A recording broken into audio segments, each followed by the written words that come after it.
Voici un avis de disparition. Voici un avis de disparition. Un homme âgé de 67 ans a quitté à pied courts cheveux châtain clair et Au moment de des sa lunettes. disparition, il portait un pantalon de training. Le vendredi 4 avril, Il ne s'est plus manifesté depuis. Couleur acajou, il est malentendant et s'exprime avec il ne difficulté. s'est plus manifesté depuis. Au moment de sa disparition, il portait un pull à capuche noire, des baskets blanches et probablement un pantalon noir. Ceci est un avis de disparition.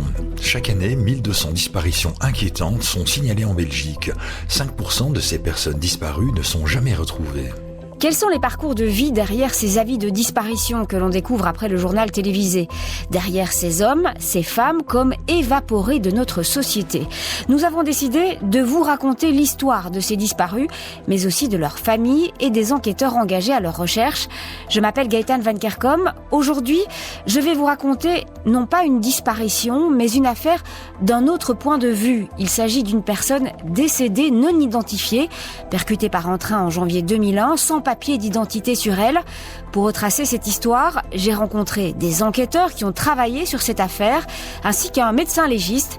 J'aurai aussi à mes côtés, pour nous éclairer, le commissaire David Rimaud de la cellule des personnes disparues de la police fédérale, créée il y a 30 ans, après la disparition de Julie, de Mélissa, d'Anne et d'Effieux. Le 7 janvier 2001, à 17h25, une femme d'environ 40 ans a été percutée par un train non loin de la gare de Lustin sur la ligne Bruxelles-Dinan. Cette dame ne possédait aucun papier d'identité sur elle. Elle était vêtue d'un jeans de marque Fit, de bottillons noirs à élastique, d'une veste bleu marine de marque Flowerfield. Elle était de petite taille et portait également des lunettes ovales aux verres non cerclés et à branches roses souples de marque Silhouette. Si vous reconnaissez cette personne ou possédez des informations qui pourraient permettre son identification, vous pouvez appeler la police au 0800 30 300. Il fait froid ce 7 janvier 2001. Pas vraiment étonnant pour la saison, ce passage officiel au XXIe siècle se passe d'ailleurs dans une météo particulièrement maussade et humide. Les jours sont gris et la nuit qui arrive en fin d'après-midi à ce moment de l'année n'est pas là pour éclaircir l'atmosphère. Il fait donc déjà noir sur la ligne ferroviaire 154 vers Dinan, quand un peu avant 17h30, le train venant de Namur entame la courbe qui l'emmène à la gare de Lustin. Et c'est à ce moment, alors que la locomotive est déjà bien engagée dans le virage, que le conducteur aperçoit dans le faisceau de son phare droit une personne de dos sur les rails. Il klaxonne et enclenche le freinage d'urgence. Mais rien n'y fait, le choc est inévitable. Le choc mortel entre la personne et le train, le choc aussi du conducteur, qui prévient son dispatching. L'information est alors répercutée vers les pompiers et la police des chemins de fer. C'est notre centre de communication et d'information qui nous dit voilà, une personne a été heurtée par un train, veuillez vous rendre à tel endroit. Yannick Lecomte, inspecteur à la police fédérale des chemins de fer. Et on s'y rend dans les plus brefs délais en tout cas. C'est malheureusement des faits qui sont récurrents dans le cadre de nos missions de police des chemins de fer, c'est d'intervenir pour les accidents ou des heurts de personnes. Alors le conducteur du train, il a pour obligation de mettre son train en sécurité. Donc il ne faudrait pas qu'un autre train arrive. Donc il doit mettre ses drapeaux à l'avant, à l'arrière, des pétards, etc. Donc il y a tout un process qu'il doit mettre en place. Il prévient bien évidemment son dispatching qu'il a heurté une personne et il gèle la situation. Parfois, ils vont voir sur place si la personne est toujours vivante ou pas. Certains n'osent pas aller sur place et je peux très bien le comprendre parce que pour un conducteur de train, heurter une personne, ça reste très impactant. C'est pas anodin. Donc, il gèle la situation et il appelle les secours. Bien souvent, les premiers intervenants, c'est le SAMU.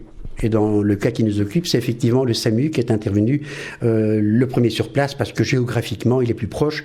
Moi, du poste de Namur, il me faut à peu près 30 minutes, 25-30 minutes pour arriver à Lustin. Le SAMU est beaucoup plus proche, d'autant plus qu'il y a l'hôpital Montgodine qui est à proximité. Donc lui, il est très rapidement sur place. Et quand il arrive et qu'on rencontre le service du SAMU, ils nous disent, voilà, c'est une personne de sexe féminin qui est décédée et on n'a rien pu faire. Le plus important, c'est de pouvoir auditionner le conducteur dans les plus brefs délais, parce que c'est lui, c'est la personne, c'est le témoin. Et d'ailleurs, dans ce cas-ci, si c'était le seul témoin, on fait une enquête de voisinage aussi, parce qu'il y a des habitations à proximité, pour savoir si une personne, dans son jardin, sa fenêtre ou quoi que ce soit, a vu quelque chose. Ici, il est 18h, on est en hiver, on n'a aucun témoin, autre que le témoignage du conducteur, qui nous relate qu'effectivement, il roule à une vitesse de 90 km/h dans le phare droit de son train. Il voit une personne, une silhouette d'une femme, il fait un freinage d'urgence et il s'arrête 300 mètres un peu avant le point d'arrêt de Lustin. Et donc, il ne nous indique pas qu'il y a vraiment une intention de mettre fin à ses jours. La personne marche, il voit une silhouette. Bien souvent, quand une personne veut mettre fin à ses jours, elle va théâtraliser son geste. Elle va se mettre les bras en croix face au train ou dos au train, ou quand le train va arriver, elle va se jeter devant le train et montrer vraiment cette volonté de mettre fin à ses jours. D'où l'importance d'entendre directement le conducteur de train. Ici, on n'avait aucun élément qui nous permettait de pouvoir déterminer que la personne avait voulu mettre fin à ses jours. Sur le procès verbal daté du 7 janvier 2001, on signale donc un accident comme fait. Personne impliquée, inconnue. Les inspecteurs espèrent apporter plus de précision par la suite. Ils ne se doutent pas qu'il leur faudra nettement plus que les quelques heures qu'ils imaginent au départ. David Rimeau, vous êtes enquêteur à la cellule des personnes disparues de la police fédérale. Pour un incident survenu dans un train, mais aussi autour des rails de chemin de fer, ce n'est pas la police locale qui est appelée. Pour quelle raison ? Parce qu'il existe des procédures de répartition des tâches au sein de la police intégrée en Belgique.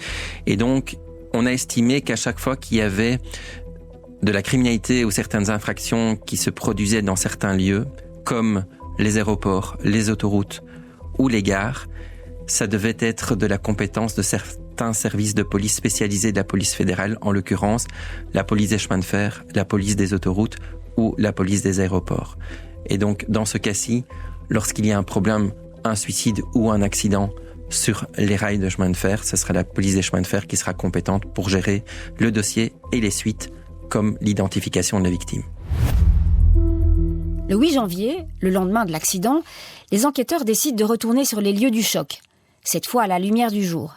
Ils se disent d'expérience qu'ils ont dû passer à côté de certains effets personnels de la victime la veille dans la pénombre. On a rarement des personnes qui sont non identifiées. Yannick Lecomte, inspecteur à la police fédérale des chemins de fer. Bien souvent, quand les personnes veulent mettre fin à leur jour ou sont victimes d'un accident, elles sont porteuses de documents d'identité. Quand c'est une personne suicidée, parfois elle va mettre un mot près des voies de chemin de fer pour annoncer qu'effectivement elle va suicider. Ici, on n'a rien. Donc, on retourne sur place.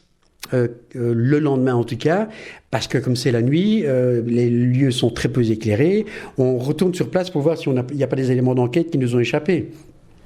On fouille les talus, l'endroit est très encaissé et donc il n'y a aucun accès. Donc on se dit mais pourquoi est-ce que le seul accès c'est par les voies, et donc cette femme marchait dans les voies. Pourquoi ? On n'en sait rien.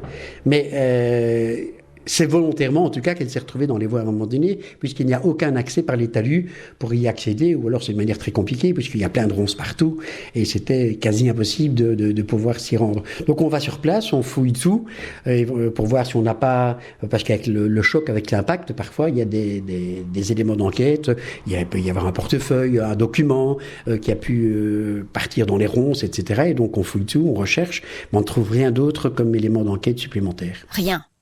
Dans pareil cas de figure, comme le visage est impossible à reconstituer, la description de la tenue vestimentaire peut s'avérer capitale. Il y a bien, quelque part, quelqu'un qui va signaler la disparition d'une proche qui aurait eu dans ses placards une veste bleu marine de marque Flowerfield, un jeans fit, des bottillons noirs à élastique et des lunettes à branches roses et souples. Une enquête est aussi initiée pour situer géographiquement la victime sur base des quelques éléments matériels qui ont été retrouvés. Une carte magnétique d'un hôtel, 2 billets de train pour un trajet entre Paris et Dinan via Bruxelles et un ticket de bureau de change de la gare du Midi, franc français, franc belge. Au guichet 31, c'est précis. Avec cette piste, les enquêteurs pensent tenir quelque chose. Malheureusement, en 2001, le réseau de caméras n'est pas aussi étendu qu'il ne l'est maintenant sur le réseau belge. À la gare du Liège-Guillemins, par exemple, il y a des centaines de caméras. Quasi toute la gare est filmée en permanence, 24 heures sur 24. Ici, en gare de Bruxelles-Midi, où elle a fait le change, il y a une seule caméra. Malheureusement, elle est en panne. Et donc, on n'a pas les images de cette dame lorsqu'elle se présente au bureau de change pour changer son argent français. Et à Lustin ? À Lustin, pas de caméra. Il y a encore il n'y a que les grosses gares, effectivement, qui ont un réseau de caméras. Les plus petites gares n'ont pas de caméra. Et les points d'arrêt, encore moins. On imagine, de par son parcours, que c'est une Française, puisqu'elle a de l'argent français, qu'elle vient de Paris, etc. Donc on imagine que c'est une Française. Et une Française qui se retrouve à Lustin, Lustin c'est un peu le bout du monde, quoi. Donc on se demande, mais qu'est-ce qu'elle est venue faire là ? Je me pose des questions, mais j'ai pas de réponse y apporter, quoi. Une réponse tout de même. On finit par retrouver l'hôtel d'où provient la carte magnétique. C'est un hôtel parisien de la chaîne Citadine, dans le quartier des Halles. Mais la cliente a laissé une fausse adresse et probablement un faux nom, mal écrit sur le registre. On croit y déchiffrer Jason. Cette piste est encore une impasse. Dans les jours et les semaines qui suivent, rien de neuf. Contre toute attente, la description vestimentaire ne matche avec aucune disparition signalée à cette période. Même l'évocation, très complète, diffusée dans l'émission TV Appel à témoins, ne donne rien.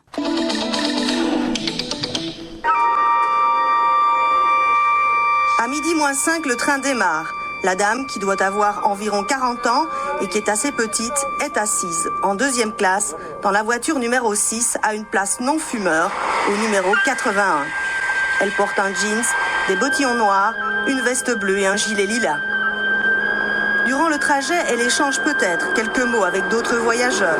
C'est la fin des vacances de Noël. Des Belges se souviennent peut-être de l'avoir aperçue. Voilà, le nom et l'adresse donnée à l'hôtel par cette dame sont donc faux. Et là, des questions se posent. Pourquoi ce faux nom ? Cette dame désirait-elle cacher quelque chose ?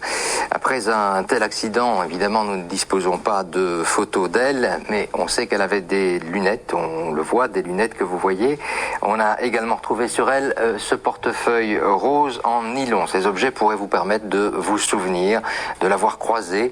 Alors si vous avez rencontré cette dame seule ou accompagnée, si vous pouvez donner un indice sur sa nationalité, sur le but de son voyage, contactez dès maintenant le 0800 30 308 0800 30 308.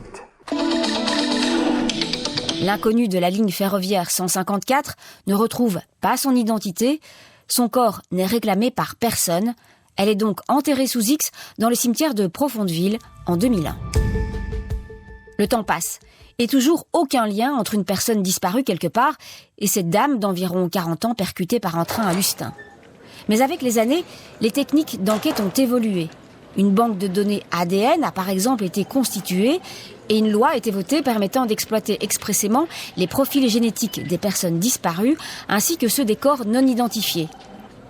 C'est dans ce contexte nouveau que l'inspecteur Laurent Libert, affecté à la cellule des personnes disparues, va remettre la main sur le dossier de notre inconnu de Lustin, un jour calme de juillet 2017, plus de 16 ans après l'accident de train. Quand on avait un peu de temps libre dans la cellule cadavre, comme on l'appelait, les restes humains non identifiés, Laurent Libert, ancien enquêteur de la cellule des personnes disparues. On prenait parfois le temps de reprendre un vieux dossier, de regarder ce qu'il y avait dans le dossier, et puis avec les nouvelles techniques, et puis les nouvelles lois, etc., de voir si on pouvait pas forcer quelque chose dans ce dossier. Donc là, j'ai repris la farde avec les différents éléments, hein, donc les différents PV ou documents qui étaient présents. Bon, j'ai dû prendre le temps de le lire, hein, de l'analyser, de voir quelles pièces manquaient parce qu'il en manquait pas mal.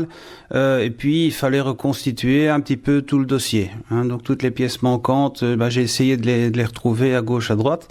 Je compare ça un peu comme une boîte de puzzle en fait, hein, donc on sort une boîte et il manque beaucoup de pièces, donc il faut retrouver les pièces à gauche, à droite et reconstituer l'ensemble du puzzle. Donc on a mis quand même un certain temps à reconstituer le dossier. Et puis quand j'avais assez d'éléments, j'avais pris contact avec le parquet pour demander, dans le cadre de la banque de données ADN qui venait de voir le jour, de justement faire une exhumation sur ce corps, parce que ça n'avait pas été fait dans le temps, il n'y avait pas eu de profil ADN de la victime, pour justement déterrer le corps et donc en faire un profil ADN pour l'introduire dans la banque de données qui s'offrait à nous. La réponse est positive. Oui, on peut intégrer l'ADN de cette personne à la nouvelle banque de données. Mais pour cela, il faut retrouver le corps. Et ce n'est pas forcément évident. Les cimetières sont obligés de conserver les personnes enterrées sous X durant 5 ans. Au-delà, il faut un peu de chance. David Rimeau, vous êtes enquêteur à la cellule des personnes disparues de la police fédérale. Dans votre service, il y a donc une partie du personnel qui travaille à l'identification des personnes décédées. Effectivement, au sein de mon service, il y a 3 personnes dont la fonction est un petit peu particulière, c'est-à-dire identifier les corps, les restes humains ou même les personnes vivantes amnésiques. Pourquoi ? Parce qu'il y a un lien évident entre le fait qu'on ne puisse éventuellement pas identifier une personne morte ou vivante et le fait qu'on puisse avoir quelque part une disparition non résolue. Donc la question est de savoir dans quelles circonstances la personne est décédée. Est-ce qu'elle est décédée très récemment ou pas ? Si elle est décédée très récemment et qu'elle n'est pas identifiée, on peut s'attendre à ce qu'il y ait quelque part en Belgique une plainte pour disparition inquiétante après donc le décès de la personne non identifiée.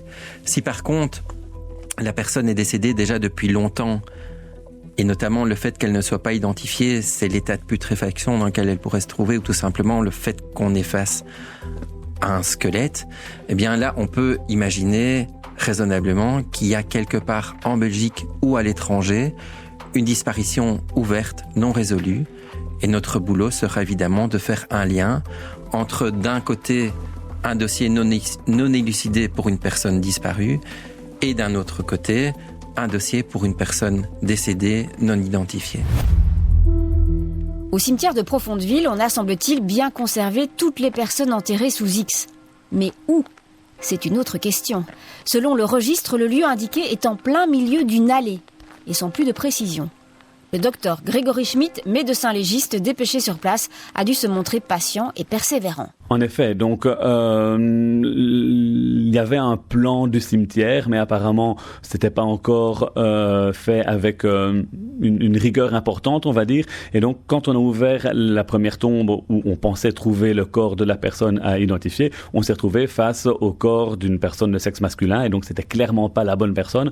Et on a dû ouvrir plusieurs tombes avant de pouvoir tomber sur le corps qui était, qui correspondait à la description que le médecin légiste avait faite à l'époque. Eh bien, dans le cas présent, la personne qui était décédée et qui a été enterrée sous X avait fait l'objet d'un examen médico-légal. Donc, après son décès, un médecin légiste avait fait une description externe du corps, une description des lésions, une description des vêtements, de l'apparence physique. Et on se base donc sur ce rapport d'expertise médico-légale qui a été fait à l'époque pour voir si on se trouve bien sur le bon corps. Et donc, on se base notamment sur des informations en ce qui concerne la denture, des informations en ce qui concerne les vêtements éventuellement qui étaient décrits. Et donc voilà, c'est ce genre d'informations que l'on va récupérer et que l'on va essayer de comparer avec ce qu'on voit sur le corps pour voir si on est bien face à la bonne personne. 16 ans après avoir été inhumé sous X, l'inconnu des voies ferrées de Lustin est donc exhumé sommairement et laissé sur place, car pour un prélèvement ADN de cet ordre, c'est plutôt le médecin légiste qui se déplace et non l'inverse. D'un point de vue pratique, c'est évidemment plus facile de faire déplacer le médecin légiste vers le cimetière. Docteur Grégory Schmitt, médecin légiste. Que de mobiliser toute une équipe pour transporter le corps vers l'IML et faire le prélèvement à l'IML et retransporter le corps par la suite vers le cimetière. Ici, c'est uniquement pour faire un prélèvement ponctuel. Évidemment, si on devait faire une autopsie complète du corps, on ne ferait pas ça au milieu du cimetière. Le corps serait transporté vers l'IML. Mais dans le cas où on doit faire uniquement un prélèvement unique, ça va prendre 5 minutes, eh bien, c'est plus pratique que le médecin légiste se rende sur place. Alors, à chaque fois qu'une exhumation est réalisée, quelle que soit la cause de cette exhumation d'ailleurs ou le but de cette exhumation, le cimetière est fermé. Et donc, le public n'est évidemment pas présent parce que c'est pas quelque chose que le public peut voir, tout simplement. Quand on arrive sur place, le médecin légiste n'est pas seul. Il y a la protection civile qui est présente généralement pour apporter électricité et eau nécessaires pour pouvoir faire l'exhumation, pour pouvoir faire le prélèvement, parce qu'évidemment, on utilise une scie électrique pour faire un prélèvement au niveau d'un os, et donc on a besoin d'électricité. Donc la protection civile est là, et on a également le personnel du cimetière, les fossoyeurs, c'est eux qui vont creuser le trou, qui vont ouvrir la tombe et qui vont sortir le corps. Une fois que le corps est sorti, c'est à ce moment-là que le médecin légiste intervient, et donc en fonction de l'état de préservation du corps, on va faire différents prélèvements. Le prélèvement idéal pour faire une analyse ADN, c'est du sang. Évidemment, ici, vu le délai post-mortem, du sang, c'est illusoire d'en avoir. Et donc, on va se rabattre sur un fragment d'os. Ça peut être très utile pour l'ADN. Des dents, ça peut être utile pour l'ADN. On peut prendre un ongle également. Donc, tout ça, ce sont des prélèvements qui contiennent de l'ADN et qui vont permettre donc l'identification par la suite. Identification à condition qu'on trouve bien une correspondance. Et c'est cette information que l'inspecteur Laurent Libert va recevoir alors qu'il travaille sur une autre affaire, via un courrier électronique qu'il reçoit sur son téléphone et qui lui annonce qu'il y a un match. On a trouvé. Pendant qu'on était sur le terrain en train de gratter, je recevais le mail et voilà, je regardais et puis bon, au premier moment, j'y croyais pas trop. Je me dis tiens, ils ont dû se gourer, c'est pas possible autrement. C'était tellement impensable qu'on allait identifier un cadavre qui datait de 16 ans auparavant, sur base de l'ADN, parce qu'on n'avait pas encore l'habitude. Pour moi, c'était une nouveauté, et c'était directement quand même un succès, et qui était quand même assez, pour la banque de données ADN, je vais dire, qui était pour moi assez important, quoi. Et c'est en plus une correspondance avec un ADN étranger. Notre inconnue n'est pas belge. Notre inconnue n'est pas non plus française, malgré les éléments qu'il a liés à Paris. Elle est néerlandaise. Et ce n'est pas n'importe quelle néerlandaise. Il s'agit de Corrie van der Valk, disparue en janvier 2001. Elle était l'épouse de Nico van der Valk, petit-neveu du fondateur de l'Empire des hôtels du même nom. Cette histoire avait fait beaucoup de vagues aux Pays-Bas, un vrai feuilleton dans la presse. Le mari avait même été soupçonné, emprisonné 3 semaines avant d'être relâché. La presse avait imaginé Corrie van der Valk partie en Inde ou accueillie par une secte, mais personne n'avait jamais fait le lien entre cette disparition et à la même période, la femme percutée par un train en Belgique entre Namur et Dinan. En novembre 2018, plus de 17 ans après l'accident de train, l'inconnu de la ligne 154 a enfin retrouvé son identité. La fille de Corrie van der Valk, qui avait eu le temps de s'imaginer 1000 scénarios sur la disparition, a eu du mal à croire qu'elle tenait enfin une réponse. La fille a désiré nous rencontrer, donc on a été contacté par les collègues hollandais. Laurent Libert, ancien enquêteur de la cellule des personnes disparues. Qui nous ont transmis la demande de la fille de venir nous rencontrer, de voir aussi l'endroit où sa maman était décédée et de voir aussi l'endroit où la maman était enterrée. Ce qui finalement est plus qu'humain, je pense. N'importe qui ferait la même chose. Et puis on a arrangé ça, on a fait rendez-vous à Profondeville. On a rencontré la dame initialement dans un café. Et puis elle est arrivée, très sympathique. Et puis elle demandait de connaître un peu les infos, comment ça se fait que ce dossier avait été repris, pourquoi on avait repris le dossier, ce genre de choses-là. Et puis, évidemment, toutes les informations quant au train. Donc voilà, suicide, accident, ça, on ne le saura jamais. C'est ce que je lui ai dit aussi. Mais ce qui est sûr, c'est qu'il y a personne d'autre qui était impliqué dans l'histoire. Donc, tout ça lui a été raconté. On lui a montré l'endroit où le corps avait été retrouvé.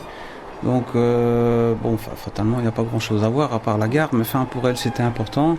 Et puis on s'est dirigé vers le cimetière où elle a su se recueillir sur la tombe de sa maman. Donc on avait contacté préalablement les services communaux qui ont fait un boulot phénoménal. En fait, comme je vous expliquais tantôt, on était sur un sentier. Et ben, ils en ont fait une tombe. Ils ont pris du matériel qui était à leur disposition. Ils ont mis des petits gravats. C'était beau, c'était propre. Il y avait une croix. Ils ont même indiqué le nom de Cory sur la croix. On avait déposé une petite fleur, une petite germe de fleur qu'on avait été chercher avant d'aller au cimetière, mon collègue et moi. On l'avait déposé sur la tombe comme ça. C'était pas nu, quoi. Il y avait quand même moyen de montrer quelque chose. Et on voyait qu'elle nous était très reconnaissante, quoi. Elle a remercié tout le monde 10 ou 20 fois, je pense, au cimetière. On voyait que finalement, dans son chagrin, ça lui faisait quand même plaisir qu'on avait pris la peine de faire quelque chose, quoi. Depuis, le corps de Cory van der Valk est retourné aux Pays-Bas, dans sa ville d'origine, où elle a été enterrée près des siens. En Belgique, la réussite de cette enquête n'est pas restée sans suite. Elle a inspiré ce qu'on appelle aujourd'hui l'opération Cimetière, campagne plus large qui a listé environ 200 personnes non identifiées décédées depuis les années 70 et dont l'ADN a été ou doit être intégré à la banque de données qui existe aujourd'hui. Pour les enquêteurs comme Laurent Libert qui ont travaillé à redonner une identité à Cory van der Valk et puis à d'autres par la suite, c'est une vraie fierté. Pour moi, le plus important, c'était de pouvoir dire à une famille, voilà, on a retrouvé votre papa, votre maman, et bon, de un, ils savent où elle est, ça c'est une chose, ils auront plus l'espoir de la retrouver vivante, parce que finalement, certaines personnes pensent toujours quand on sonne à la porte que ça pourrait être leur disparu qui y sonne. Bon, là, ils doivent plus s'y attendre. Ça, c'est aussi quelque part un sentiment d'apaisement, si je peux appeler ça comme ça. Mais bon, pour nous, c'est toujours, c'est drôle à dire, mais c'est toujours gai de réussir dans un dossier, quoi. De pouvoir faire la différence. Et de savoir que, si moi, j'avais pas repris cette farde ce jour-là, elle serait toujours à cet endroit-là, à mon avis, ou bien déjà exhumée, et on n'en ferait plus rien, quoi. Donc c'est un certain sentiment de satisfaction quand même. Tous les avis de disparition, mais aussi les informations concernant les personnes non identifiées sont à retrouver sur le site police.be. Vous pouvez écouter, réécouter ce podcast et les autres numéros d'avis de disparition sur notre application Ovio.